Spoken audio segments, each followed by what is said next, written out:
The title of my second presentation is Building Business Resilience into Farm Production Systems. Once again, I'd like to thank MPO for inviting me to speak, as well as all the sponsors for their support. This presentation will cover the following. Firstly, what is meant by a business with financial resilience. Then I'll describe the background to the data analysis. Next, I'll identify a core group of ratios relating to profit. I'll review what the business impacts are of changes to pasture harvest, as well as the business impacts of changes to milk production per cow, and then the business impacts of changes to the farm production system, which is to change the percent of pasture in the diet. And finally, I'll draw some conclusions on how to increase business resilience. So what is business or financial resilience? In simple terms, it can be defined as having a high profit margin. That is, businesses which keep a larger percentage of each dollar earned. And how does this provide resilience? Well, by ensuring that the impact of reductions in milk price, increases in supplement price, or poor weather that reduces pasture and crop yields delivers less financial pain to the farmer. If profit margin is higher, then it takes a much larger change to any of these factors to reduce profitability to near zero or push the farm into a financial loss position.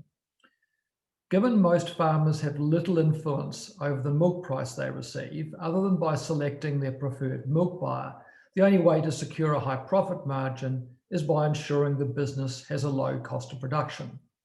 So developing a low cost of production farm system is the only way that most farmers can develop a business with a high level of financial resilience. What are the critical components to doing this? Firstly, I'd like to outline the sources of data that I've interrogated to answer this question. The primary source is a large, comparatively unique, unbiased Australian data set from a single year. This data set includes a wide range of production systems and environments across southern Australia, with the data gathered as part of a range of industry-funded projects plus industry-funded study groups. There was some data collected by a couple of consultancy groups, as well as directly from Red Sky clients. The year 2005-06 was one when milk price, supplement price, and weather were all within usual norms. The second source of data is a South African data set that includes 244 sets of data spread over 4 years from 2014-15 through to 2017-18. One further year of data, 2018-19, was also reviewed, though it was not included in the data analysis. The South African data is primarily from the one consultancy group, Intellect, although there is some data that was collected independently. The data set is also biased to KZN dairy farms. The 4 core years had a range of commodity prices and a range of growing seasons, with 2017-18 being the very high milk price year. 2018-19 was the year with the very low milk price and poor weather, which did make it an outlier and not worth including in the main study.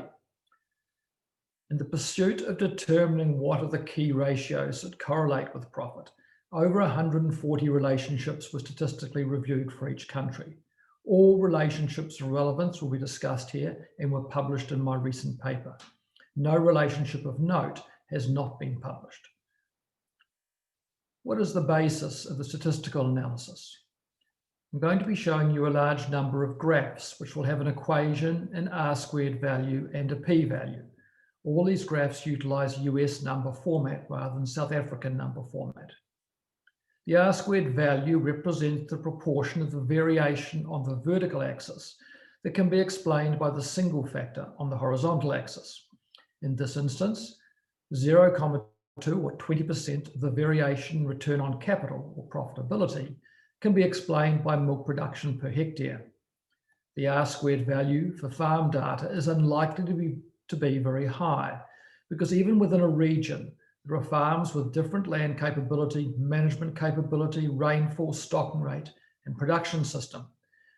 This results in so many factors contributing to profit that it is difficult to single out just one factor as the cause.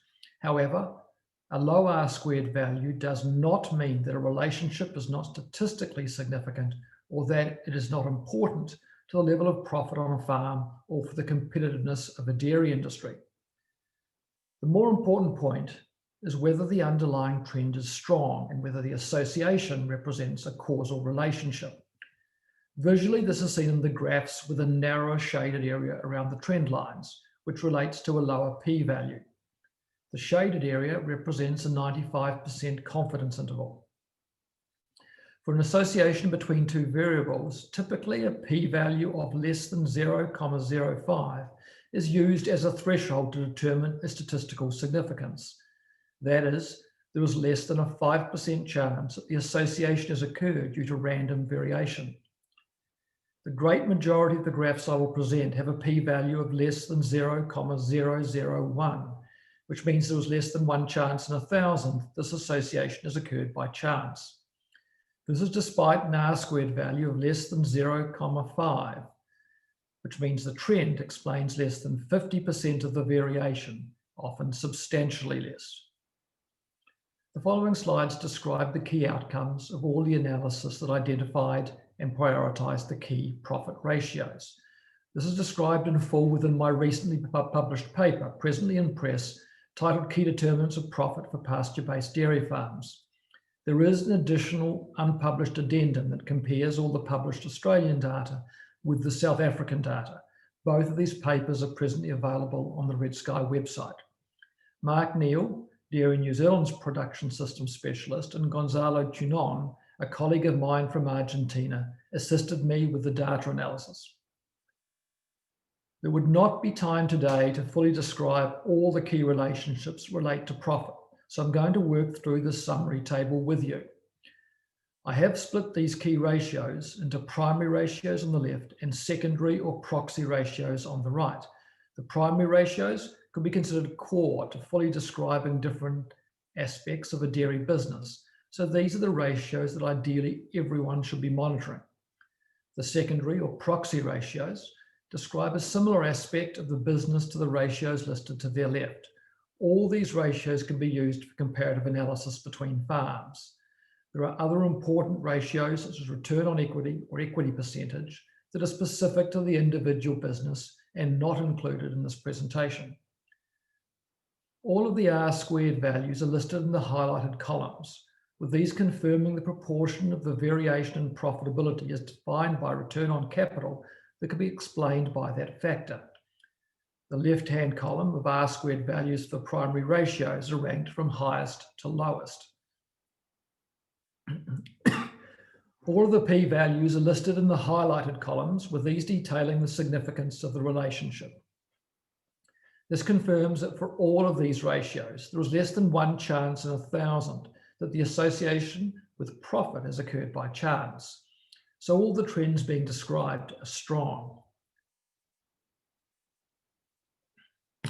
Return on capital is the ratio that defines profit, with this being the return on the value of all assets employed in the business. Profit ratios must reference capital, although profit per hectare and profit per cow only reference a portion of capital, namely the land or the cows. Although these two ratios could be described as proxies for profit, each has substantial weaknesses. Profit per hectare depends hugely on both the productivity and the value of the land.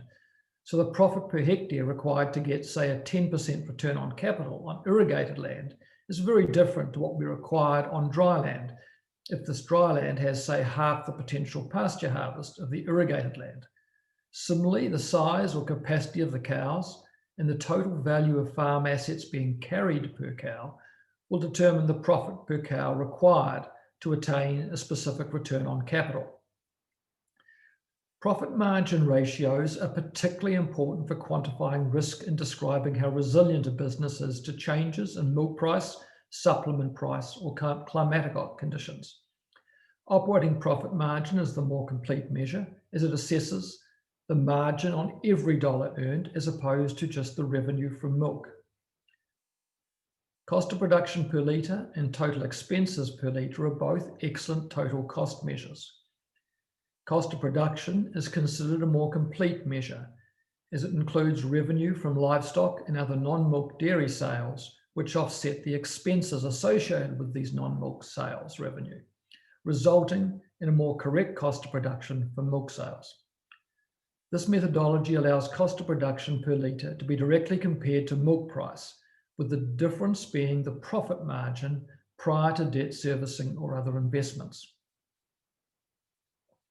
Pasture harvest has the highest correlation to profit and by a wide margin compared to all other ratios, apart from partial profit and total cost ratios. The next highest correlating ratio to profit is pasture cost per tonne dry matter. And given how fundamental pasture is to dairy farm profitability, this second pasture-related ratio should be included as a primary ratio. This mix of a physical pasture measure and a financial or dollar measure ensures these two ratios provide different insights into pasture performance. Milk price is a primary ratio, though this needs to be calculated on the basis of energy-corrected milk to have this level of relevance. Milk production per hectare and stocking rate effectively describe a similar impact. As I will demonstrate shortly, milk production per cow within this data set does not explain any of the variation in profit.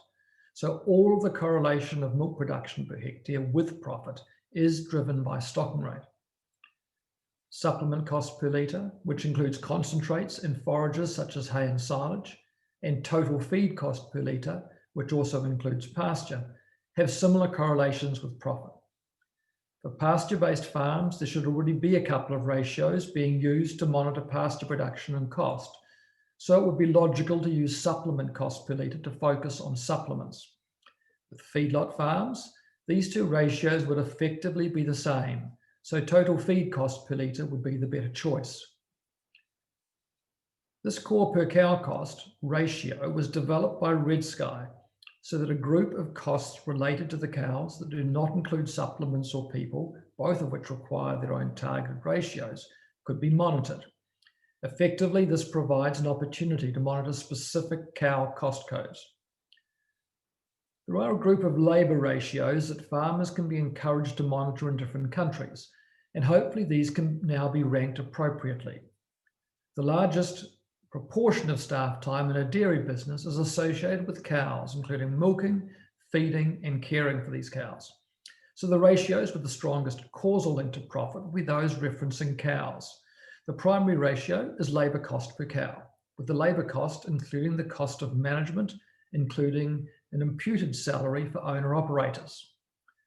Labour cost per cow and labour cost per litre are similar ratios in structure. So if a second labour ratio were to be monitored, then this should be selected from one of these other two ratios. Again, the causal link with cows and profit would mean that cows per full-time staff equivalent would be preferred. There is another weakness with the litre ratios, that these need to be calculated based on energy-corrected milk to have this level of relevance. This core per hectare cost per tonne dry matter of pasture harvest ratio was also developed by Red Sky so that a group of costs related to the land area that do not include supplements or people, both of which require their own targeted ratios, could be monitored.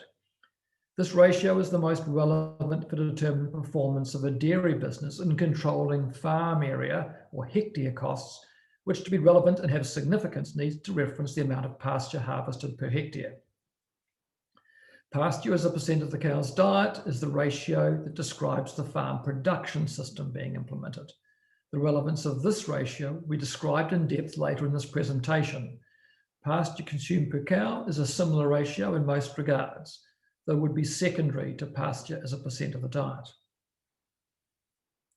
This table now replaces the p-values from the Australian data set with the R-squared values from the South African data. The red highlighted numbers are where there are more significant variations between the data sets that I will endeavour to explain. Firstly, why might pasture harvest have a lower R-squared value in South Africa?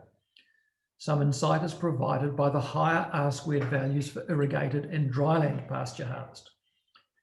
This graph outlines the results from the two data sets for South Africa and Australia.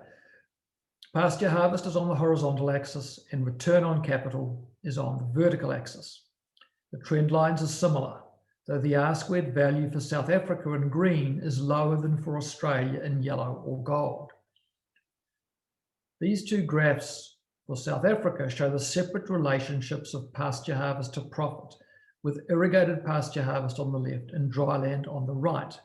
Both the R-squared values are now higher than the 0.24 for the combined pasture harvest, with the irrigated R-squared value lifting to 0.3 and the dryland to 0.37, both much closer to the 0.41 for the Australian data. This confirms the confounding effect on some ratios of the combined irrigated and dryland farmland with the South African dataset or within the South African dataset, with these having major differences in potential pasture productivity. Although this issue with pasture may go some way to explaining the red numbers, including in relation to stocking rate, there are quite a number of other relationships that require further consideration. In the addendum to my published paper, I more fully describe the bias in the South African data set. However, I'll endeavour to provide an explanation here. This graph outlines the impact of milk production per cow on profit or return on capital in the Australian data. The relationship is significant and confirms that milk production per cow does not positively correlate with profit. However, very low or very high levels of milk production per cow are likely to reduce profit. I've now overlaid the results from the South African data. Milk production does positively correlate with profit in this data set, quite strongly. However, it is the Australian data that has been collected on a broader and more independent basis. This still begs the question as to whether South African farmers should specifically target higher milk production per cow, for instance, through higher feeding of supplements. This graph moves milk production per cow to the vertical axis and has concentrate consumed per cow in tonnes fed per year on the horizontal axis. The relationships are very similar in both databases. That is, concentrate feeding rate explains a similar proportion of the variation in milk production per cow in both countries, and yet milk production per cow explains very different impacts on profit in the two countries. This should at the very least give you all pause to think about whether targeting higher milk production per cow via increased feeding of supplement is a sound plan. This graph outlines the impact of increasing pasture consumed per cow on milk production per cow in the Australian data. The p-value confirms there is no significant relationship and the trend line is flat. When I overlay the South African result, the relationship is significant and, unlike in the Australian data, increasing the amount of pasture consumed per cow positively impacts on milk production per cow. You did hear me correctly, and yes, it is the opposite of what most, if not all of you would expect, in that the South African data has a positive correlation between increasing pasture consumed per cow and increases in milk production per cow. This is a good time to remind you that if you cannot causally explain a correlating relationship, then you should dismiss and ignore the correlation.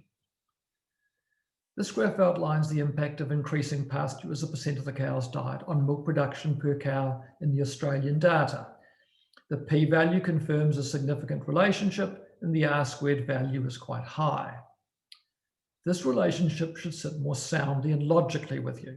Increasing the percent of concentrate in a cow's diet with the complementary effect of reducing pasture as a percent of the diet is the surest way to increase milk production per cow, or vice versa, increasing pasture percent in the diet will most likely reduce milk production per cow.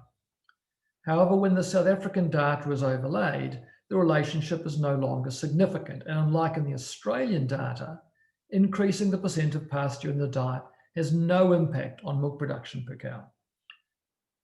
So some factor in the South African data set is clearly creating a bias in the results. This graph outlines the impact of increasing pasture harvest on milk production per cow in the Australian data. The p-value confirms there is no significant relationship and the trend line is relatively flat. This relationship should also make sense to you, as it is difficult to understand any strong causal link between these two factors. If there was a causal relationship, then potentially a focus on increasing pasture harvest might lead to some increase in pressure on the cows to graze intensively, with this potentially reducing total intake and hence reducing milk production per cow. However, when the South African data is overlaid, the relationship is significant, and unlike in the Australian data, increasing pasture harvest is positively impacting on milk production per cow. It is not plausible for there to be a causal relationship that delivers the South African result. Rather, this confirms the bias in the data set, and that the more profitable farmers do harvest more pasture per hectare, as would be expected. However, independently of this group of farmers have also been producing and maybe targeting higher milk production per cow. What these graphs highlight is how important it is to fully interrogate data and apply science and experience to determine when causal relationships are evident. So although the South African data includes a positive relationship between higher milk production per cow and higher profit, this unexpected increase in profit is primarily being delivered by an increase in pasture harvest and an increase in pasture consumed per cow associated with these higher profit farmers, and not as a result of any more concentrate being fed per cow than would normally be evident. So as we look more in depth at the following slides related to pasture harvest, milk production per cow, and production systems, please keep focused most acutely on the golden Australian data. But first, I'd like to have a go at converting the pasture-based key ratios to those that would apply to feedlot farms. All of these highlighted ratios would need to be dropped, with the revised feedlot list including milk production per cow, unlike for pasture-based farms. This is logical and underpins the important structural difference between feedlot farms and pasture-based farms. Feedlot farms are similar to the great majority of commercial businesses, where the primary sale product, milk in this case, is the primary driver of profit. However, with pasture-based farms, it is pasture production that is the primary driver of profit, with the sale product, milk, being a byproduct from the pasture production process. So I'd now like to look at the wider impacts of increasing pasture harvest. Once again, this graph outlines the impact of pasture harvest on profit or return on capital. The trends are similar and strong in the two data sets, with increasing pasture harvest contributing to an increase in profit. This graph outlines the impact of pasture harvest on profit per hectare. The two trends are similar and even stronger than with return on capital. This graph outlines the impact of pasture harvest on profit per cow.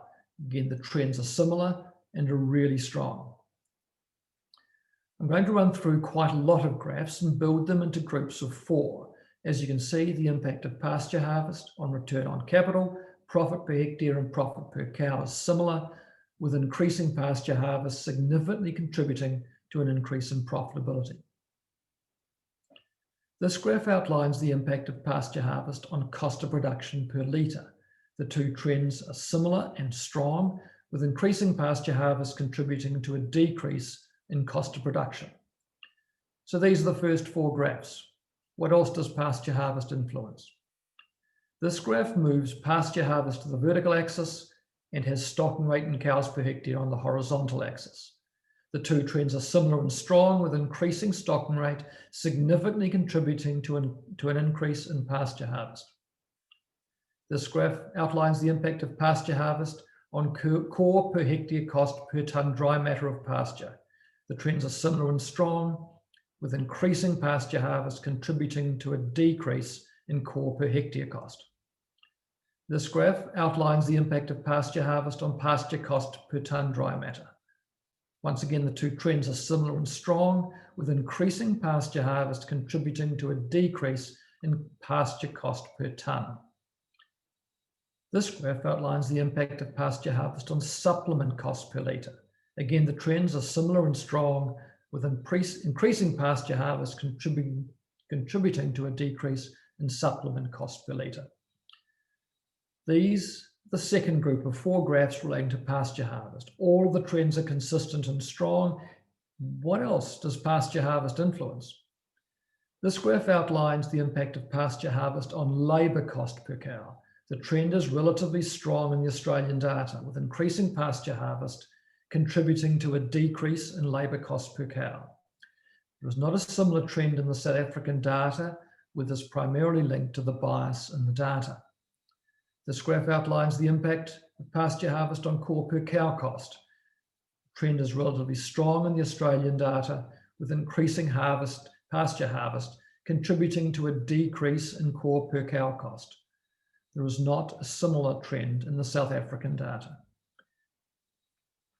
This graph outlines the impact of pasture consumed per cow on pasture harvest. The two trends are relatively similar, with increasing pasture consumption per cow contributing to an increase in pasture harvest. The relationship in the South African data set has pasture consumed per cow explaining a much larger proportion of the variance in pasture harvest, which may be worthy of some further investigation. This table outlines the impact of increasing pasture harvest. In summary, the primary impacts of increasing pasture harvest on the performance of a pasture-based dairy business are from lower pasture cost per tonne dry matter, lower core per hectare cost per tonne of dry matter pasture, lower supplement cost per litre, lower labour cost per cow, and lower core cost per cow. Changes in these ratios combined to significantly lower the cost of production. Increasing the stocking rate plays a significant role in increasing pasture harvest, which underpins the requirement to have sufficient cows grazing per hectare to optimise pasture harvest.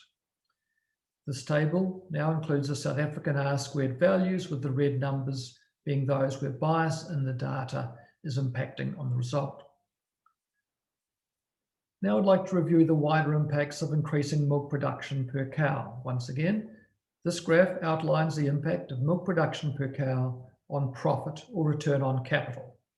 In the Australian data, the relationship is significant and confirms milk production per cow does not positively correlate with profit. However, very low or very high levels of milk production per cow are likely to reduce profit. As already discussed, the trends in the South African data is at variance to the Australian data, with this linked to the bias in the South African data. This graph outlines the impact of milk production per cow on profit per hectare. The trends are similar to those for return on capital for each data set.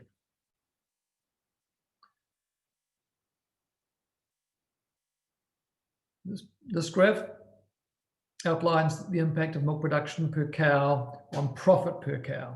Again, the trends are similar to return on capital.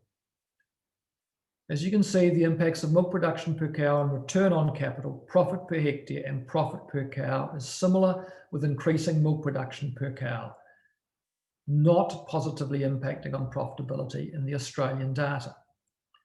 This graph outlines the impact of milk production per cow on cost of production per litre.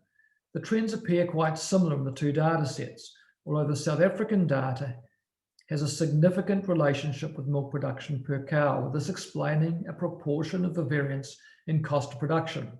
In the unbiased Australian data set, milk production per cow has no effective impact on cost of production and explains none of the variation in cost of production. This graph outlines the impact of milk production per cow on core per cow cost. The two trends are similar, with increasing milk production per cow contributing to an increase in core per cow cost. This graph outlines the impact of milk production per cow on supplement cost per litre. The trend is strong in the Australian data, with increasing milk production per cow contributing to an increase in supplement cost per litre. There is not a similar trend in the South African data. This graph outlines the impact of milk production per cow on total feed cost per litre, including pasture cost. The trend is strong in the Australian data, with increasing milk production per cow contributing to an increase in total feed cost per litre. There is not a similar trend in the South African data. This graph outlines the impact of milk production per cow on labour cost per cow. The trend is strong in the Australian data, with increasing labour increasing milk production per cow contributing to an increase in labour cost per cow.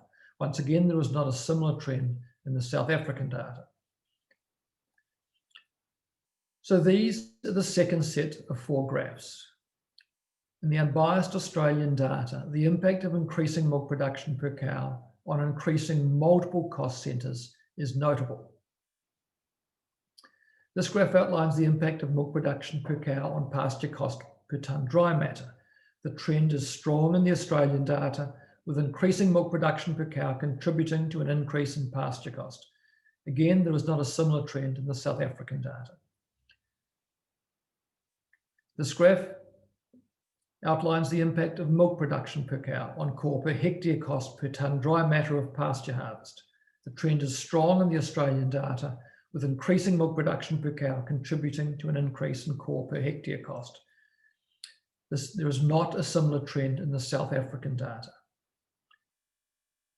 This table outlines the impact of increasing milk production per cow. In summary, the primary impacts of increasing milk production per cow on the performance of a pasture-based dairy business are from higher supplement and total feed cost per litre, higher core per cow cost, higher labour cost per cow, higher pasture cost per tonne dry matter, and higher core per hectare cost per tonne dry matter of pasture. The result is that increasing milk production per cow has no significant impact on return on capital, profit per hectare, or profit per cow, other than at very low or very high levels of milk production per cow, where there is a negative impact on profit. This table now includes the South African R-squared values, with the red numbers being those where bias in the data may be impacting on the result. I would add that milk production per cow will have a positive causal correlation with profit for feedlot farmers, again reinforcing how structurally different the business of pasture-based dairying is to feedlot dairying. Now I'd like to review the wider impacts of increasing pasture as a percent of the cow's diet. These graphs outline the impact of pasture as a percent of the diet on profit or return on capital. The trends are similar in the 2 data sets, and the relationship can be described as one where as pasture as a percent of the cow's diet decreases, there's initially little variation or impact on profit, although a negative impact becomes increasingly evident as the percent of pasture decreases. This graph outlines the impact of diet pasture percent on profit per hectare. The trends are similar to those for return on capital, although when placed on the same graph, the Australian curve appears comparatively flat. This graph outlines the impact of diet pasture percent on profit per cow. The 2 trends are similar and even stronger than with return on capital. As you can see, the impact of pasture as a percent of the diet on return on capital, profit per hectare, and profit per cow is similar, with decreasing diet pasture percent having an increasingly negative impact on profitability. This graph outlines the impact of diet pasture percent on cost of production per litre. The 2 trends are similar and strong, with increasing diet pasture percent contributing to a decrease in cost of production. So these are the first 4 graphs. What else does pasture as a percent of the diet influence? This graph outlines the association between diet pasture percent and pasture consumed per cow. Increasing diet pasture percent is strongly associated with pasture consumed per cow. This graph outlines the impact of diet pasture percent on core per hectare cost per tonne dry matter. The trends are similar and strong, with increasing diet pasture percent contributing to a decrease in core per hectare cost. This graph outlines the impact of diet pasture percent on supplement cost per litre. Again, the 2 trends are similar and strong, with increasing diet pasture percent contributing to a decrease in supplement cost per litre. This graph outlines the impact of diet pasture percent on total feed cost per litre, including pasture cost.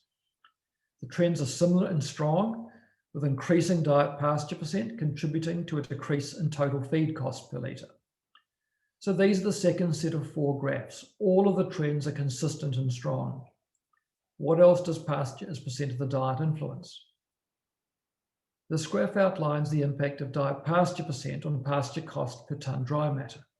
The 2 trends are again similar and strong, with increasing diet pasture percent contributing to a decrease in pasture cost. This graph outlines the impact of diet pasture percent on pasture harvest, which is a particularly important relationship to understand. The underlying trends are relatively similar in the two data sets, with increasing diet pasture percent contributing to an increase in pasture harvest. This graph outlines the impact of diet pasture percent on core per cow cost. The trend is strong in the Australian data, with increasing diet pasture percent contributing to a decrease in core per cow cost. There is not a similar trend in the South African data. This graph outlines the impact of diet pasture percent on labour cost per cow. The trend is strong in the Australian data, with increasing diet pasture percent contributing to a decrease in labour cost per cow. There is not a similar trend in the South African data. So these are now the third set of 4 graphs. Again, the trends are generally consistent and strong. And still there is more, although these final 2 graphs highlight the known negative impacts on increasing pasture as a percent of the cow's diet. Firstly, this graph outlines the impact of diet pasture percent on milk production per cow. The trend is consistent and strong in the Australian data, with increasing diet pasture percent contributing to a decrease in milk production per cow. There is no correlation in the South African data as previously discussed. This graph outlines the impact of diet pasture percent on total dry matter consumed per cow. The trend is consistent and strong in the Australian data, with increasing diet pasture percent contributing to a decrease in total intake per cow. The absence of any correlation in the South African data again highlights the bias in this data. So this table outlines the impact of increasing pasture as a percent of the cow's diet. In summary, the primary impacts of increasing pasture as a percent of the cow's diet on the performance of a pasture-based dairy business are from a lower supplement and total feed cost per litre, lower core per hectare cost per tonne dry matter of pasture, lower pasture cost per tonne dry matter, lower core per cow cost, lower labour cost per cow, and importantly, higher pasture harvest. Changes in these ratios combine to significantly decrease the cost of production. Additional impacts of increasing pasture as a percent of the cow's diet include an associated increase in pasture consumed per cow, and a decrease in both total consumed per cow and milk production per cow. However, the impact of producing less milk per cow is more than compensated for by the lower costs and higher pasture harvest, resulting in an increase in the level of profit, with the rate of increase reducing as pasture as a percent of the diet increases. This table now includes the South African R-squared values, with the red numbers being those where bias in the data may be impacting on the result. Now I'd like to circle back to confirming the factors that would define business resilience. That is, what characterises a business with a high profit margin, a business that can withstand low milk prices, high supplement prices, or poor weather reducing pasture harvest and crop yields. How does increasing pasture harvest impact on profit margin? Well, it impacts in a significant and very positive way. How does increasing milk production per cow impact on profit margin? Well, increasing milk production per cow doesn't help in any way. In fact, lifting milk production per cow up to high levels will most probably reduce profit margin and undermine business resilience. Remember, it's the Australian data set that is robust and unbiased. How about increasing pasture as a percent of the cow's diet? How does this impact on profit margin? Well, in a similar way to increasing pasture harvest, increasing pasture as a percent of the diet impacts profit margin in a significant and very positive way, unless the farm already has a very high percent of pasture in the diet. So to increase business resilience, there are 3 essential tactics in my view, and in reality, the 3 tactics to optimize profit margin will all improve profitability as well. These 3 factors are, firstly, maximize pasture harvest. Secondly, optimise the farm production system by targeting a high percent of pasture in the cow's diet. Thirdly, optimise the execution of farm management and pursuing whatever operational plan you have set for the year.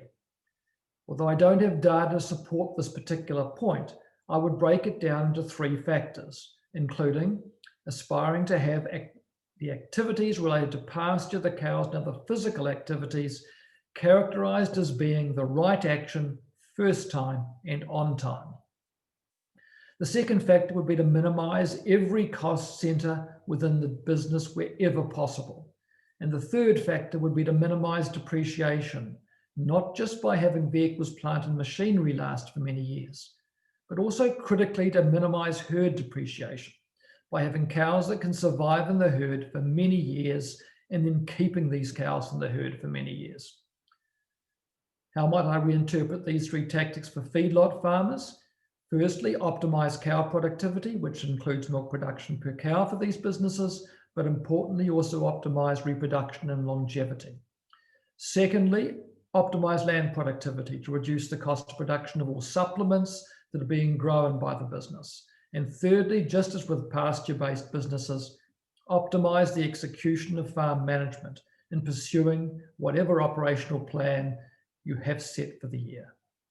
Thank you.